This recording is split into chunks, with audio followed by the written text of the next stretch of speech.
You're listening to Heritage Radio Network.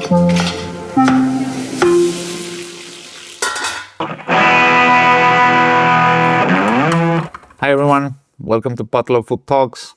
I'm Eric. I'm here with Bahamut, and we're going to talk about just throw some random questions. Yeah, it's just a little general catch up. No, I feel like we haven't recorded in a while. True. Anything new to share from your side? Nothing crazy. Just the same old madness. What about you? Well, yesterday I had a tour guest that told me something that I said I should bring this out on my podcast. Do you agree that if you see somebody eating a pie, a slice, like a cake, let's say a cheesecake, for example, and if that person starts eating not from the tip, but from the back, it's probably a psychopath? Do you agree with that? I 50% agree with that, because we can all agree that it's going to make all of us uncomfortable seeing that, right? But why? Because we have been, we're programmed in a certain way, right? So at the same time, I can respect somebody just not giving a shit about the general opinion and just saying like, hey, I am going to break free of my social chains. I'm going to break free of this fucking ant hive mind. I'm going to eat my slice of cake exactly how the fuck I want. And I can really respect that. And you know what? Maybe I'm just going to start doing that. I do think you need to be a psychopath, especially in a cheesecake where you have like that runny middle thing out there asking you to please put your spoon in it. And you go to the back, like to the back side. And it's just counterintuitive. But isn't the tip the like creamiest part, the like very best part of a cheesecake? So why wouldn't you start from the back? And, because starting with the tip is kind of like premature ejaculation, You're just kind of like, you're starting with the best bit already. If you start from the back, which sometimes with premature ejaculation you Let's also do. now go further with those analogies. You're leaving the best part for the very last bit. It makes sense if you think about it.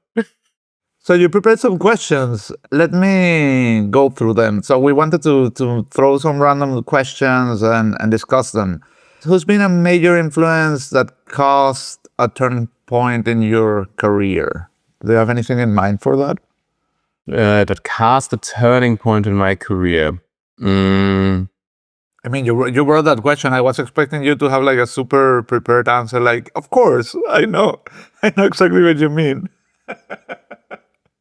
Let me think.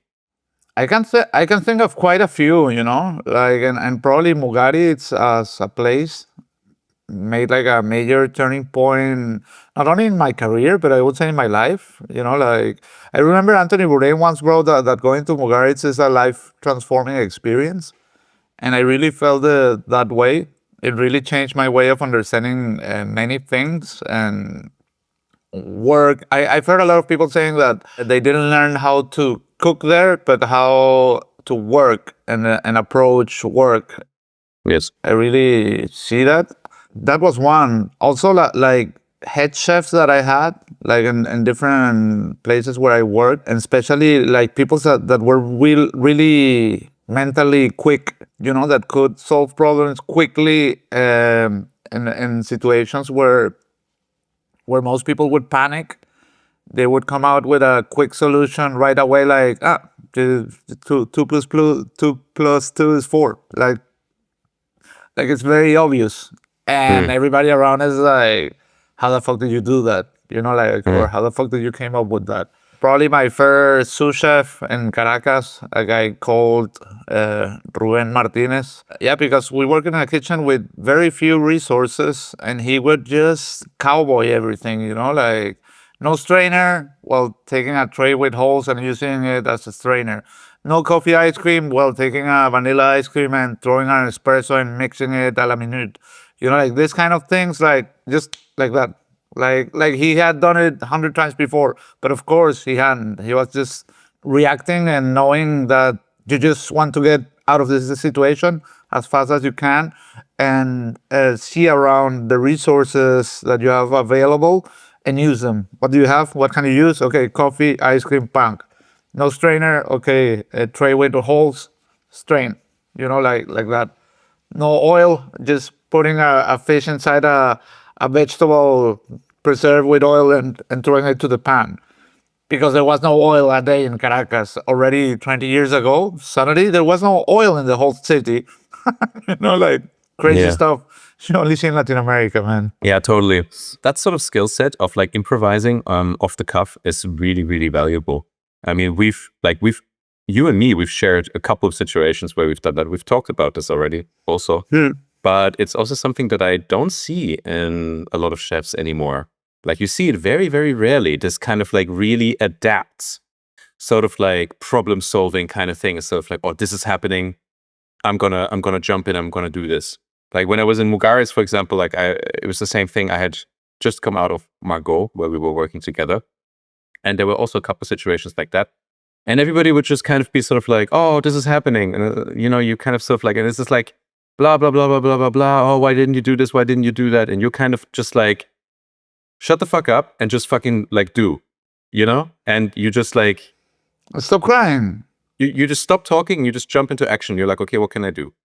And often you find a solution. I remember, well, you're now working with Michel Hopfel. I would say that's also like a guy that really, well, I would say I already saw like stuff he would do before, but I would say he would do those kind of things like problem solving a la minute, like in a very high level way, And I remember one of these situations, I don't remember, I think it was a machine that was not working, and that machine was key for whatever we were doing. I think it was like a little mixer, and it wouldn't turn on, or I don't remember what machine it was, to be honest. But I remember I was trying things like putting the bottom, and I was like, and I would go to him and like, it's not working, what should I do? And he said like 10 times to me, one after the other, that I would say the same thing. He would say, continue trying. Try more. Just try more. And at the end, I did it.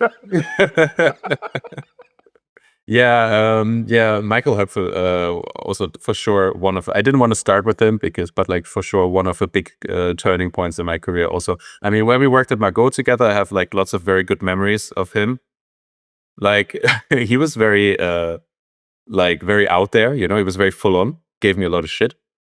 But especially like afterwards when I worked with him here in Dubai, I mean, just such a, like, not just from a cooking perspective, which is like really down my alley, because it's all about flavor.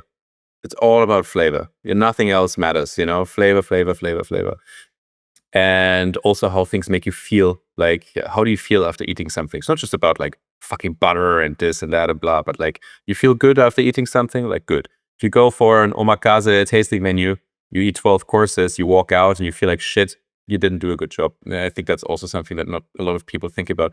But that aside, the managing aspect, and like, he's a businessman, he's a full-on businessman. Like I have not met a lot of chefs who have such a good understanding of business and of like managing people and really kind of just like making it work. The jobs that I did afterwards, like then I had been a head chef before, but then when I was a head chef there. That's interesting, because my impression I have about him is as a craftsman, not as a businessman, because probably he wasn't a businessman when we were working with him back then, and later he became one. But like, this is the thing, right? So like, he's a super, super good craftsman, amazing chef, right? One of the best chefs I've ever worked with. And then he had a Michelin star in Berlin, and then he made this career choice. Right, after a couple of years of being in Berlin, having a Michelin star, he decided to make a complete direction change and go into the Zuma group, and then worked many years in the Zuma group. And but he made this decision, right? He was sort of like, okay, I could continue being in Germany and in Berlin, but he knew that he could only go so and so far. Because he worked in some of the best restaurants in the world. I think he was in Can Roca. He was with Sergio Herman. He was in the, what's the name of this place? Christian Bao, and also a 2-star place in Portugal. I don't remember the name. Yeah, Dimitri something, the chef. I'm not sure. maybe, yeah, but like an amazing places, like super, the highest level of cooking. For me, that's crazy because when I asked him which was the best restaurant he ever worked with, and he was already in all of these places, he said that place in Portugal. Yeah. Yes, yeah, but it sounds, if you hear stories from that place, it sounds fucking nuts. It sounds absolutely crazy. Why? Well, like, Since you opened that door, let it out. I can't replicate all the stories. Like, he's told me many of them, but like, it just sounds like also the head chef was just like absolutely nuts. I think they were working themselves to absolute bits. Just pretty crazy. Just working and partying and working and partying and working and partying. Okay, that kind of crazy stuff. Okay. Yeah. But also, like, the head chef just seems like absolutely nuts. Villa Joya, that's what it's called, Villa Joya. Okay. Yeah, but honestly, you know, working for Michel Hopfel at Margo was a big turning point, because you know why? Like, the place, it had its problems and stuff, you know, and looking back at the food, you know, you can think whatever. Dita Koschina is a chef, for people who are curious. Sorry, continue. You know, like, afterwards, when you go out into the culinary world and you hear about people like Alain Passat or Michel Bras, having worked at Margo, you already had an understanding of what they were trying to do. I think if you were from a different restaurant and you hear about this like herb approach and local like old vegetable varieties and this and that and blah, you're kind of sort of like, okay, yeah, that's cool, but like whatever, you know, it's vegetables. And having worked at Margo, there were so many things at Margo that were really special. Really, really special. So many dishes that I still think about also. So many like combinations of flavors and like a certain sensibility. And at the end, a lot of things contributed to that getting kind of like distorted. I have my own opinion on this. Like, I think he was just trying to be too Frenchy, Alain Ducasse, fine dining-y. But the idea behind a lot of things was very, very good. Yeah, I agree. Yeah, but also obviously Mugaritz as a place. You were in Mugaritz during a time where I think the food was amazing. When I was there, some things were amazing, some things were not. But as a place, it like completely changed my career. 100%. It just opened everything. Like, I was at a good starting point as a chef. I had like good experience and stuff, like for my age. And then I went there, and just through being there, just through having that connection, it just opened up everything. Okay, another question. Can you think of a time where you really like genuinely impressed someone with your food? Yeah, for sure, man. For sure. I mean, I see it all the time. Not to sound cocky, you know, but like, I mean, you get to a point where you can make things very, very tasty, right? But I think we're talking beyond tasty, you know? I remember when this is like 2 years ago, when I was head chef at Otto in Berlin. I made a hay ice cream out of roasted hay. For people who don't know, if you get the right kind of hay and you roast it, which is right, and you infuse it in milk, it has a flavor of almost like speculoos spices. It's kind of like grassy but nutty, like a little bit like cinnamon sort of like flavor. It's really, really delicious. You roast it, you infuse it in milk, you use the milk to make an ice cream. Don't even remember what I served with it. I think it was like a take on like a carrot cake with like German root vegetables, like a very juicy kind of like cake. Served it to somebody, and they started to cry because it like this flavor of the hay reminded them of their childhood when they grew up on a farm. And yeah, that was really crazy, you know. I also but really, really nice. I also made someone cry on a good way with my food. Never on a bad way, fortunately. But yeah, I was thinking about the same way when I read this question, and it was so I had when I cook at home or like for a dinner party or whatever, probably you do the same. Like, I have just like a 30% is a plan, and the rest I'm just flowing. You know, I'm just, if I go to the market, I will grab stuff that was not in my plan at the beginning, and while I'm cooking, I will add stuff like process-wise that I wasn't thinking about doing earlier. So, and I start like improvising and building, and then it comes out something that was built on the go. Yeah. So this was a dinner party. Usually when there is a dinner party where a lot of people are cooking, I always take the sweets, the desserts, or the salads, because I think that those are the things nobody wants to take effort in doing something special, right? Like everybody wants to do the meat or the whatever, like.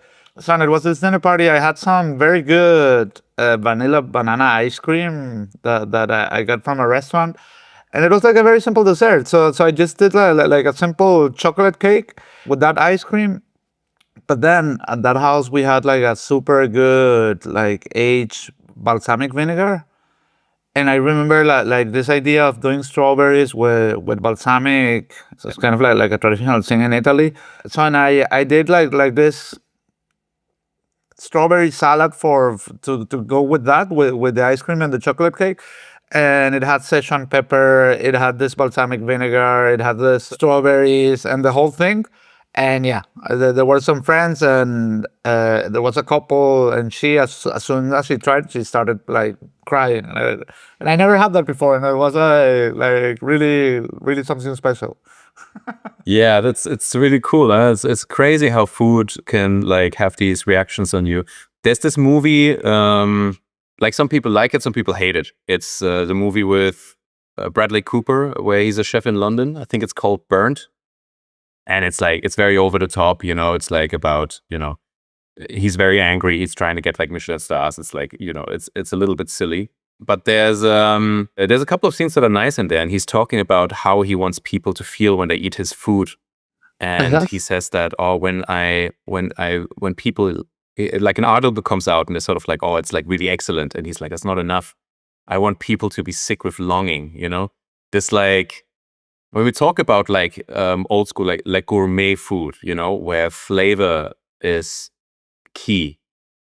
This like moment where, because things can be delicious, but have you ever had this experience where you have something in front of you and you look at it and then you take the first mouthful and you just stop for a second because it's so good?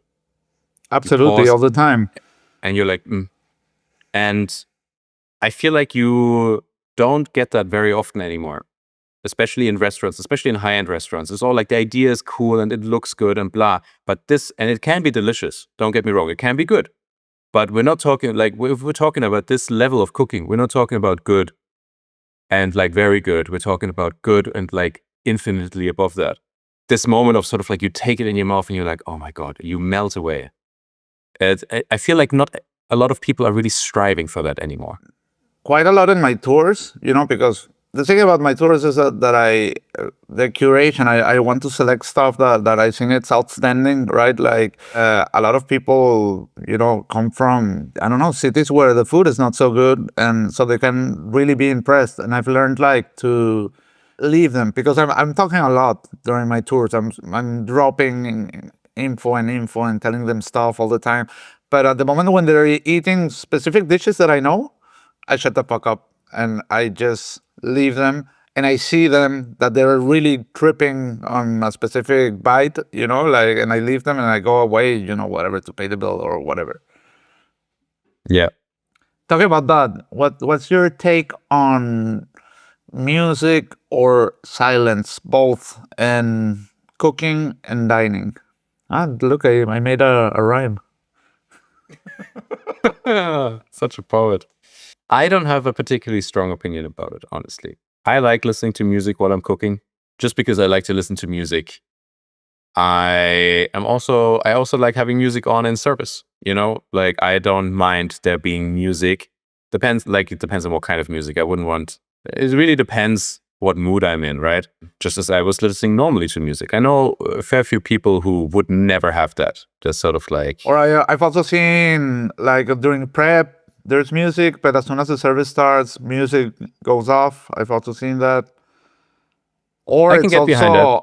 It's also common to see that there's music on until something goes really wrong and the service gets really tense, and then the music just becomes like an element of annoyance that needs to be turned off.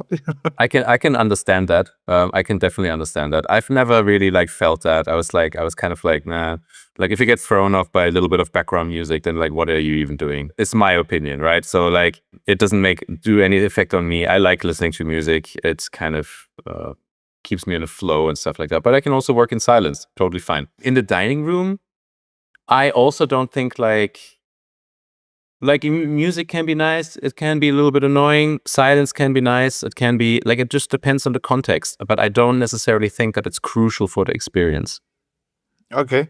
I do have some thoughts on that. Like, I think it needs to be cohesive conceptually, like it has to go hand in hand, like you can't be like, I don't know, like in a omakase and having a full volume reggaeton, but you Have can you be ever in like tried? but you can be in a Latin restaurant and have a full volume reggaeton and it would work, like I think that those things have to match, like the rest of the restaurant experience, where the paintings or the dishware have to be conceptually cohesive, like it can be like completely divorced conceptually.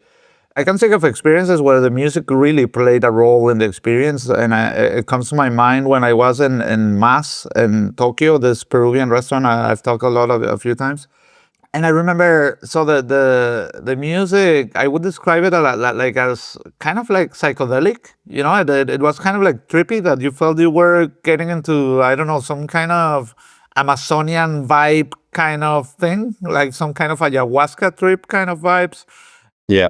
And yet at the same time, this played like a direct. I think that the food that he does has also this kind of like psychedelic kind of thing. Lots of colors, lots of textures, lot of suggestions to jungles or ecosystems and this kind of stuff.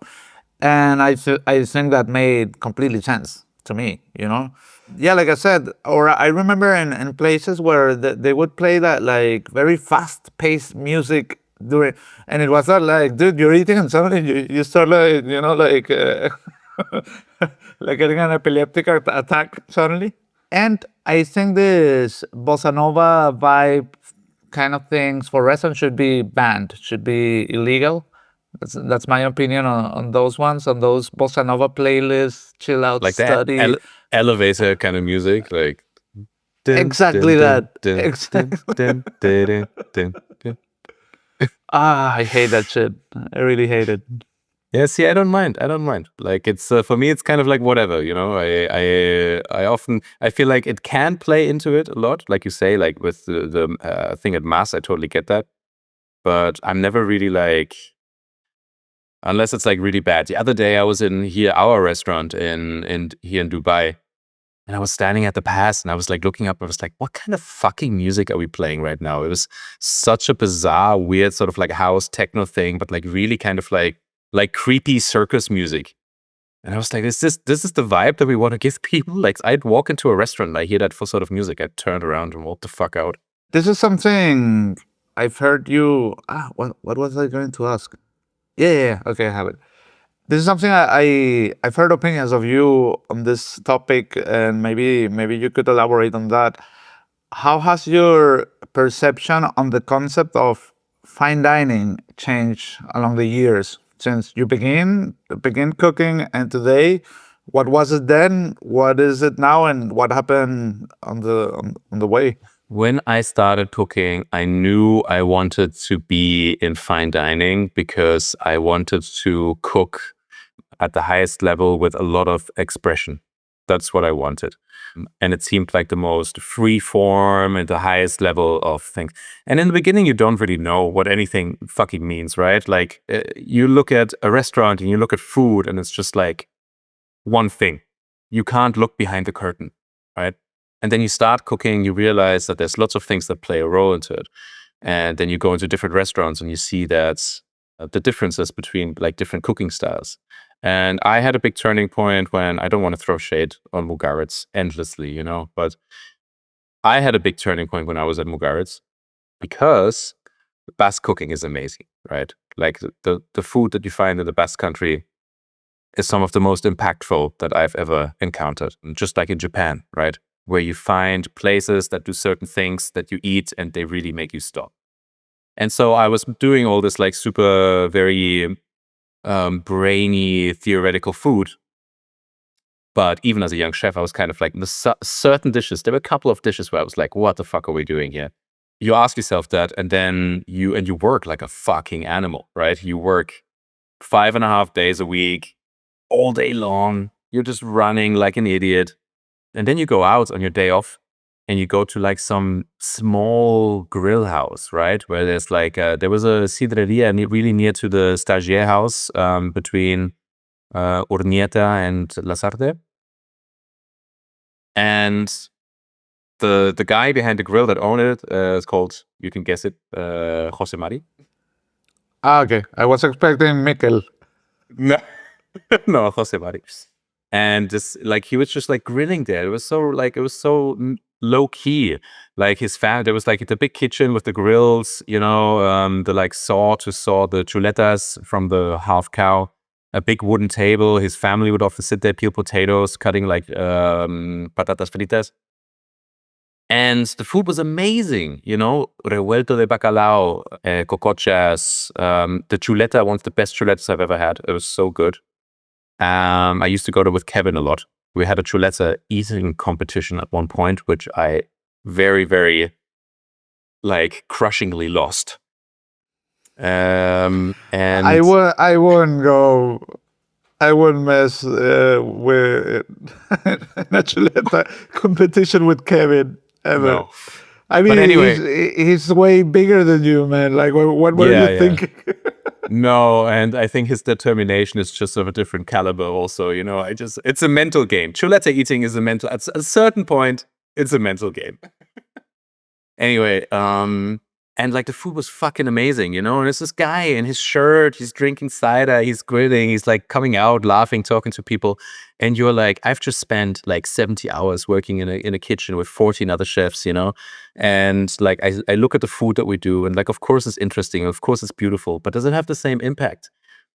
And I had that experience repeatedly of just the sensation of when you sit down, you eat the food and the deliciousness of it. Because I'm a chef, I like deliciousness in food, you know? Fucking crazy, right? And that really, really changed me. And I realized that I don't want, and there were a couple of people that worked at Mugaritz that I really didn't respect when I was there. A couple of chef de parties and sous chefs and head chefs. And I saw them and I was like, you just don't know how to cook, do you? Like, what are you doing here? Like, if the water bath breaks and there's a sous chef at a chef de party, they can't cook steaks. And I was like, I never, ever want to be that guy. Never, ever. If I become a chef de party, a sous chef, a head chef, I want people to look at something that I'm doing and be sort of like, oh, wow, that's really good. I want to be able to do that one day with everything, whether I'm cutting a brunoise, whether I'm roasting a pigeon, whether I'm filleting a fish, anything. I have to. That has to be the case. Otherwise, why the fuck would you work for me? And that was really like a big turning point. And then I particularly chose restaurants that where I felt like they were really, really good at cooking, not the whole concept. You said many things that brought me some memories. Actually, we would also go to cider houses a lot while I was in Mugaritz. And I remember one of these cider houses, I was with an Argentinian co-worker, also a stagiaire. And back then we were cooking the Gargouillou in Mugaritz. So he and I were responsible for, you know, collecting 45 different leaves for every single plate from 45 different plants. And you would have like this ikebana of this salad where every leaf was a different plant. As you can imagine, it will take all day just to make that mise en place. And I remember he describing all the work. We were in a cider house and he was telling, yeah, and then you do this and that, and at the end, the dish is this little. It's like this.